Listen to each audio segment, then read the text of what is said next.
जय हिंद साथियों, आपके अपने प्यारे यूट्यूब चैनल आपन रामनगरी में ढेर सारा स्वागत है। साथियों, आज हम लोग अपने देश के उपराष्ट्रपति के पद के बारे में, उनके निर्वाचन, उनके कार्यकाल, शपथ, कार्य, शक्तियाँ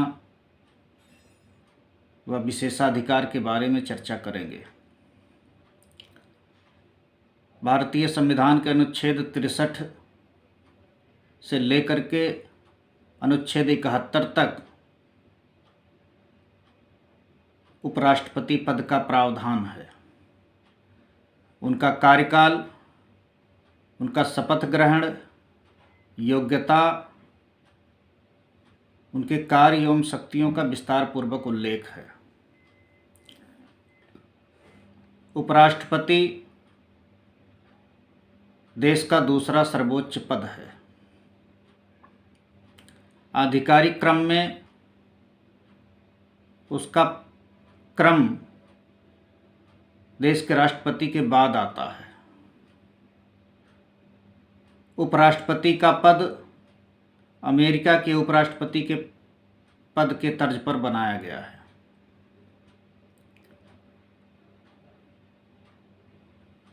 भारत में राष्ट्रपति की तरह उपराष्ट्रपति को जनता द्वारा सीधे नहीं चुना जाता है, बल्कि परोक्ष विधि से, अप्रत्यक्ष रूप से चुना जाता है। वह संसद के दोनों सदनों के सदस्यों के द्वारा चुना जाता है, जिनमें संसद के दोनों सदनों के निर्वाचित और मनोनीत सदस्य, दोनों सदनों के निर्वाचित और मनोनीत सदस्य उपराष्ट्रपति के चुनाव में शामिल होते हैं, जबकि राष्ट्रपति के चुनाव में सिर्फ निर्वाचित सदस्य ही शामिल होते हैं। उपराष्ट्रपति के चुनाव में राज्य विधानसभाओं के सदस्य शामिल नहीं होते हैं, जबकि राष्ट्रपति के चुनाव में राज्य विधानसभा के जितने निर्वाचित सदस्य हैं सभी लोग निर्वाचक मंडल में होते हैं और उनके चुनाव में शामिल होते हैं।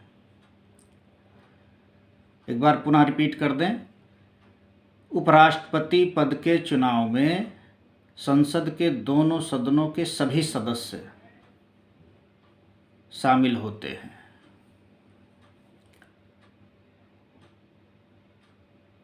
उपराष्ट्रपति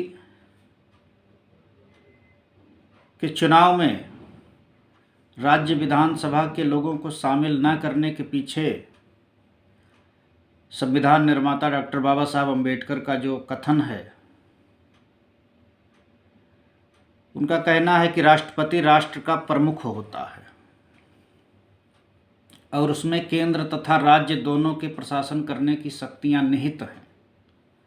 इस प्रकार उसके चुनाव में यह आवश्यक है कि न केवल संसद के सदस्य बल्कि राज्य विधान सभाओं के, राज्य की विधायिका के सदस्य भी भाग लें। परंतु उपराष्ट्रपति का कार्य सामान्य है। उपराष्ट्रपति का कार्य सामान्य है। उसका मुख्य कार्य राज्यसभा की अध्यक्षता करना है। यह एक विरल अवसर होता है और वह भी अल्पकालिक समय के लिए, जब उसे राष्ट्रपति के कर्तव्यों का निर्वहन करने के लिए कहा जाए। इस प्रकार ये आवश्यक नहीं लगता कि राज्य विधायिकाओं के सदस्यों को उपराष्ट्रपति के चुनाव में भाग लेने हेतु आमंत्रित किया जाए।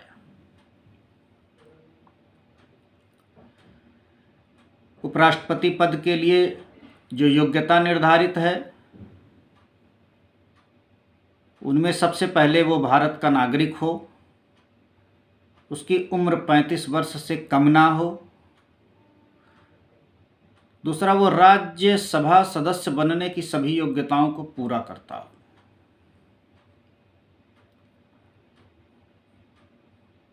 यही योग्यता होनी चाहिए। नामांकन करते समय 20 प्रस्तावक की आवश्यकता पड़ती है। वह 20 प्रस्तावक उसी निर्वाचक मंडल से होने चाहिए, अर्थात संसद के सदस्य होने चाहिए। 20 प्रस्तावक और 20 अनुमोदक के हस्ताक्षर युक्त नामांकन को वो दाखिल करते हैं और उम्मीदवार बन जाते हैं।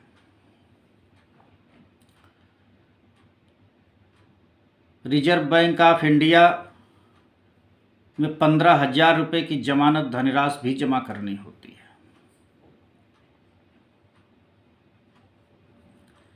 इनका भी चुनाव एकल संक्रमणीय मत द्वारा और गुप्त मतदान के माध्यम से कराया जाता है। निर्वाचित होने के उपरांत इन्हें इनके पद का जो शपथ है वो देश के राष्ट्रपति के द्वारा शपथ दिलवाई जाती है। उनके ना होने की दशा में सर्वोच्च न्यायालय के मुख्य न्यायाधीश उन्हें शपथ ग्रहण करवाते हैं। उपराष्ट्रपति का कार्यकाल भी 5 वर्ष का होता है।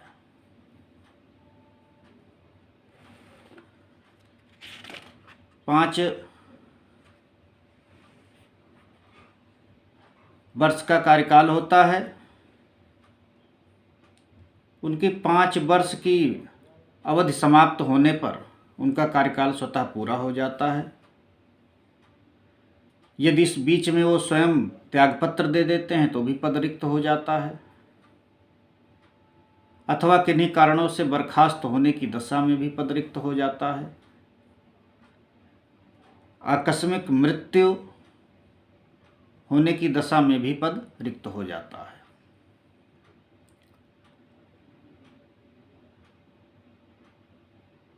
इसके अलावा उपराष्ट्रपति को उन्हें अपने पद पर कार्यकाल पूरा होने के पहले भी हटाया जा सकता है। उसे हटाने के लिए औपचारिक महाभियोग की आवश्यकता नहीं होती है। जैसे राष्ट्रपति को हटाने के लिए महाभियोग की आवश्यकता होती है, किंतु उपराष्ट्रपति को हटाने के लिए महाभियोग की आवश्यकता नहीं होती है। उसे राज्यसभा द्वारा बहुमत में पारित कर विशेष अधिकार द्वारा हटाया जा सकता है, अर्थात सदन के तत्कालीन समस्त सदस्यों का बहुमत और इसे लोकसभा की सहमति आवश्यक होती है। इसका अर्थ ये हुआ कि यह संकल्प राज्यसभा में प्रभावी बहुमत से पारित होना चाहिए, जबकि लोकसभा में सामान्य बहुमत से। उल्लेखनीय है कि भारत में प्रभावी बहुमत एक प्रकार का विशेष बहुमत होता है, उससे अलग कुछ भी नहीं।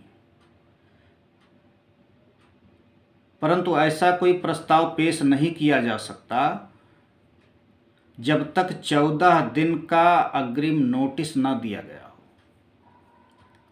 ऐसा कोई प्रस्ताव लाने के पहले उपराष्ट्रपति को 14 दिन पहले अग्रिम नोटिस देना आवश्यक है।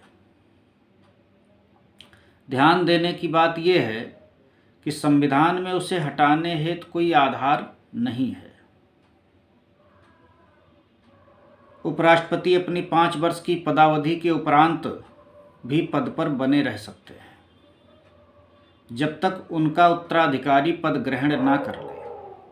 वो उस पद पर पुनर्निर्वाचन के योग्य भी होता है। वो इस पद पर कितनी ही बार निर्वाचित हो सकता है। इसके बाद उपराष्ट्रपति की शक्तियां एवं कार्य हैं। वो राज्यसभा का पदेन सभापति होता है। उपराष्ट्रपति का मुख्य कार्य राज्यसभा में सभापति का मुख्य कार्य होता है। उनका कार्य लोकसभा अध्यक्ष के तरीके से ही होता है।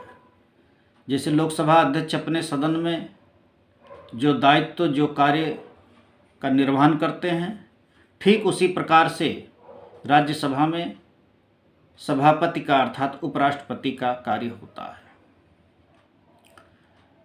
कुछ विशेष परिस्थितियों में जब राष्ट्रपति का पद उसके त्यागपत्र से, मृत्यु अथवा अन्य कारणों से रिक्त हो, तो ऐसी दशा में उपराष्ट्रपति कार्यवाहक राष्ट्रपति के रूप में कार्य करता है। इस दौरान उपराष्ट्रपति को राष्ट्रपति को मिलने वाली समस्त सुविधाएं व वेतन भत्ते प्राप्त होते हैं। उपराष्ट्रपति को अपने पद का 4 लाख रुपए प्रतिमाह 4 लाख रुपए प्रतिमाह वेतन प्राप्त होता है। इसके अलावा दैनिक भत्ता, निःशुल्क पूर्ण सुसज्जित आवास, फ़ोन की सुविधा, कार की सुविधा, चिकित्सा सुविधा, यात्रा सुविधा समेत अन्य ढेर सारी सुविधाएं प्राप्त होती हैं। एक बार पुनः बता रहे हैं, जब उपराष्ट्रपति राष्ट्रपति के रूप में कार्य करता है, कार्यवाहक राष्ट्रपति के रूप में कार्य करता है, उस दौरान उसको राष्ट्रपति पद की मिलने वाली समस्त सुविधाएं प्राप्त होती हैं। साथियों, कार्यवाहक राष्ट्रपति के रूप में कई बार हमारे देश में ऐसा अवसर आया है कि जब उपराष्ट्रपति ने राष्ट्रपति के रूप में कार्य किया है।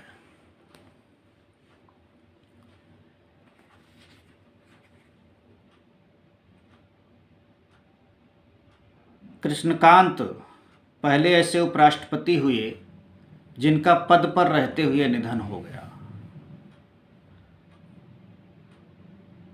उपराष्ट्रपति डॉक्टर सर्वपल्ली राधाकृष्णन 2 बार इस पद के लिए निर्वाचित हुए। पहली बार 1952 में, उसके बाद 5 साल पूरा होने के बाद 1957 में। 1957 में निर्वाचित होने के बाद उनका कार्यकाल 1962 तक रहा। उनके बाद डॉक्टर जाकिर हुसैन निर्वाचित हुए। उनका 5 साल कार्यकाल रहा 1962 से लेकर के 1967 तक। डॉक्टर बीवी गिरी के बाद जीएस पाठक 1969 में निर्वाचित हुए। जीएस पाठक 5 साल कार्यकाल पूरा किए। उसके बाद 1974 में बीडी जत्ती निर्वाचित हुए। बीडी जत्ती 74 से लेकर के 1979 तक 5 वर्ष का कार्यकाल पूरा किए। उनके कार्यकाल पूरा करने के बाद 1979 में एम हिदायतुल्लाह निर्वाचित हुए। उन्होंने 5 वर्ष तक कार्यकाल अपना पूरा किया। उनके बाद 1984 में आर वेंकटरमण निर्वाचित हुए। उन्होंने 3 साल उपराष्ट्रपति पद पर कार्य किया। उसके बाद 1987 में डॉक्टर शंकर दयाल शर्मा उपराष्ट्रपति पद के लिए निर्विरोध निर्वाचित हुए। 1997 में के.आर. नारायणन के 5 वर्ष कार्यकाल पूरा करने के बाद 1997 में कृष्णकांत उपराष्ट्रपति पद के लिए निर्वाचित हुए। उनके 5 वर्ष कार्यकाल पूरा करने के बाद 2002 में भैरों सिंह शेखावत उपराष्ट्रपति पद के लिए निर्वाचित हुए।